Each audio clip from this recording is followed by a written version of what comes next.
There's a famous quote from Adam Smith about this, where that's sort of was at the start of my job market paper, where he says that it's it would be very hard for anyone to give prizes that were exactly proportioned to the value of products, and IP does a quite good job of accomplishing that, because people are only able to make money off of it if people are willing to pay something for it.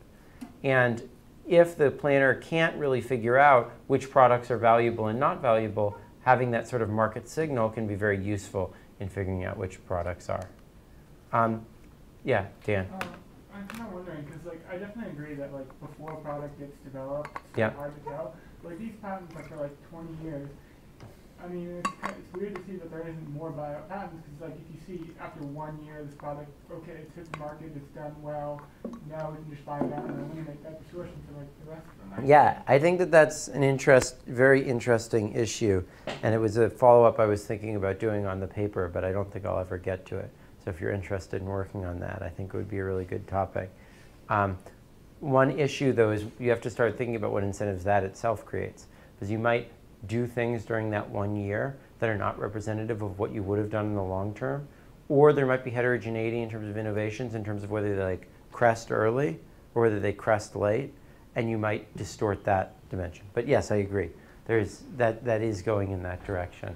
And you could think about patent length in those terms, or length before you get bought out as one way of thinking about that. Yeah. I wasn't sure why you were concerned about sequential innovations and which part of the income should be given to which company, because the second company have to buy the product from the first company, so they're already giving the IP protection for the original. Well, they are, but I mean, different policies based on how strong the different patents are might affect in the bargaining between those two companies what the transfer price is. You know what I mean? What price I pay to buy the product from the original company. And that might be affected by patent policy, and it might be an important thing we want to adjust, right? So I'm not getting it. So there's a company that's patenting a component that's going to be used, and they have the full right to produce it, so they're setting the monopoly price. Yeah. So it's like anything else that the next company have to buy. Well, they won't buy to the monopoly price, because the first company, realizing that there's an increased demand coming from the second company's product adding value, will change the price. They might change it up. They might change it down if the new company says, look, I have this much better thing that I can create, and I add most of the value there. You guys better. You see what I mean? There's going to be some process of bargaining, because in the end you want to create the new product, because that's going to create more value. And the question is, IP protection might, or the way that IP laws are interpreted at least, might affect the bargaining between those two guys. The length versus breadth trade-off is another interesting area. So one argument is that you should always have really long but really narrow patents. Why is that? Because the deadweight loss per profit is lowest when you have a low price, right? And so you might as well have it for a very long time if you think it's sort of separable across time and have a low price. But some people have argued opposite, that actually you want to have that. Well, I mean, there's other ways to interpret what's meant exactly by breadth, right?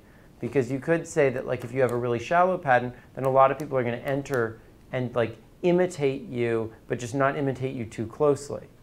And that might be really wasteful, actually, right? So anyways, there's different ways of thinking about the length versus breadth trade-off. The division between sequential innovations is another interesting area. Patent pooling, if you put a bunch of patents together and let them all negotiate together, that might be efficiency enhancing and raise everyone's profit, because it leads to less lawsuits and less sort of everyone trying to get a markup at the expense of everyone else. But you also want to try to give more protection to the people who have greater elasticities, right, in that bargaining.